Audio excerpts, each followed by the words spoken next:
On the island of Cyprus, where marble gleamed in the sun and the gods were said to walk unseen among mortals, a sculptor fell so deeply in love with his own creation that even the goddess of love herself took notice. This is the story of Pygmalion and Galatea. Hello everyone, welcome to my channel. As the name suggests, this channel is dedicated to mythology, legends, folklore, and other mystical tales from around the world. Today we begin with one of my favorites, the story of Pygmalion and Galatea. The tale begins in ancient Cyprus, where art and myth intertwined. There lived a sculptor named Pygmalion. He was renowned not only for his skill with chisel and marble, but also for his relentless pursuit of perfection. Yet, despite his admiration for beauty, Pygmalion found the women around him disappointing. Pygmalion longed for a woman who embodied grace, elegance, and virtue in a way no mortal could. In some versions of the story, he is said to have been disillusioned by what he saw as vanity or moral corruption in the women of Cyprus. To his eyes, none possessed the purity or perfection he envisioned. Despite how he felt, many women of Cyprus sought his affection. He was handsome, accomplished, and his artistry brought him fame. Yet he turned them all away. Why? Because in his eyes their hearts were flawed, their behavior shallow, their beauty tainted by pride and ego.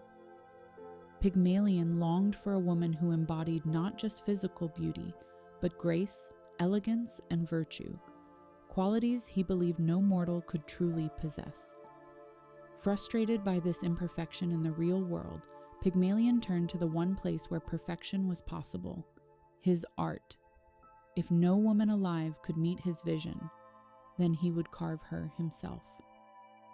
In his quiet workshop, he set about creating the woman of his dreams, pouring every ounce of skill, passion, and longing into ivory white marble.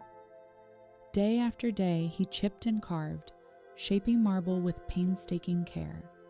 Every curve, every feature was meticulously sculpted to capture the ideal of feminine beauty. The figure that emerged was flawless, her posture poised, her lips delicate, her expression serene. He named her Galatea, a name later given in tradition, meaning she who is milk white, alike the marble itself. Galatea was unlike any woman Pygmalion had ever known or imagined. Her eyes seemed to sparkle with quiet intelligence, her posture flawless, her beauty transcendent. Visitors to his workshop marveled at the statue's lifelike grace, but to them she was only a masterpiece of stone. To Pygmalion, however, she was more than stone. To him she was alive. He clothed her in fine garments, placed jewels upon her neck, and laid flowers at her feet as offerings. Day after day he spoke to her as though she could hear, whispered secrets, and poured out his heart, longing for her touch. And yet, Galatea's silence remained unbroken. Her lips, though perfectly carved, could not return his words. Her eyes, though radiant, held no soul. The sculptor's heart ached with longing, for he had created beauty itself, but beauty without breath. Then came a festival held in honor of Aphrodite, the goddess of love and beauty. During this festival, amid the crowds and offerings, Pygmalion stepped forward with a humble prayer. He prayed not for wealth nor fame, but for something extraordinary, that the woman he had shaped with his hands might live. He begged the goddess to grant him a wife as flawless as his statue, though in truth he wanted nothing more than Galatea herself. It was a prayer born of pure devotion, a sculptor's love so profound that it blurred the line between art and reality. To Aphrodite, this was no ordinary prayer. Mortals often begged her for power, lust, or conquest. But Pygmalion's devotion was different.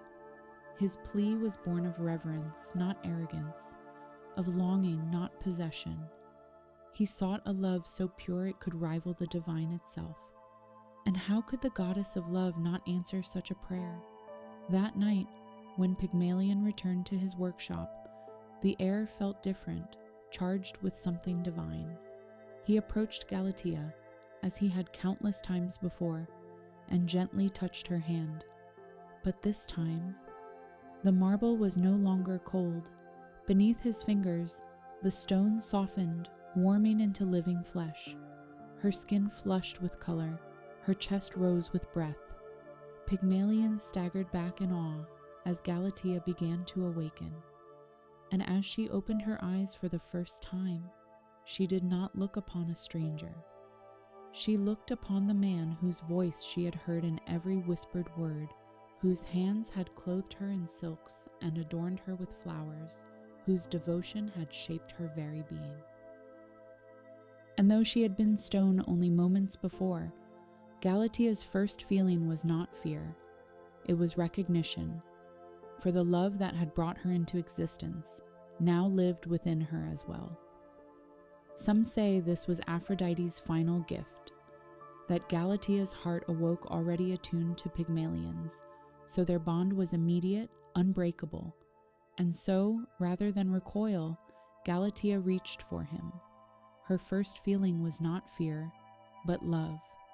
Overcome with joy, Pygmalion embraced her, and this time Galatea returned his affection with warmth and devotion.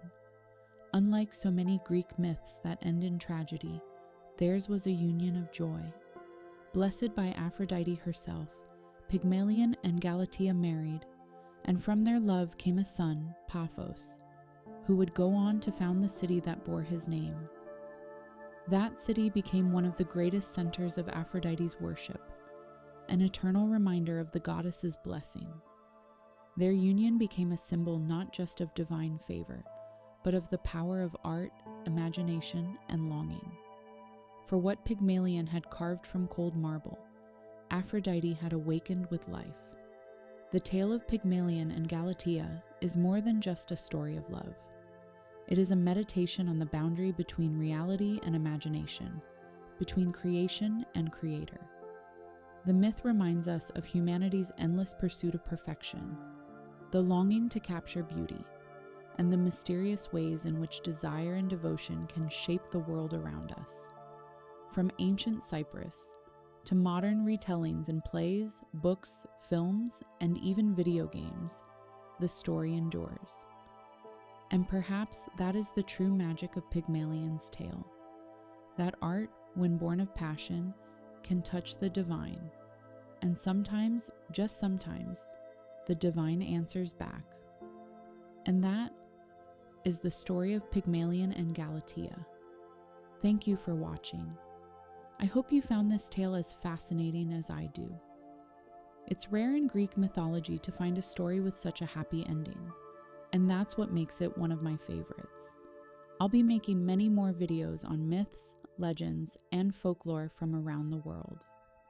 So if you enjoyed this story, please like and subscribe, and let me know in the comments what tale you'd like to hear next.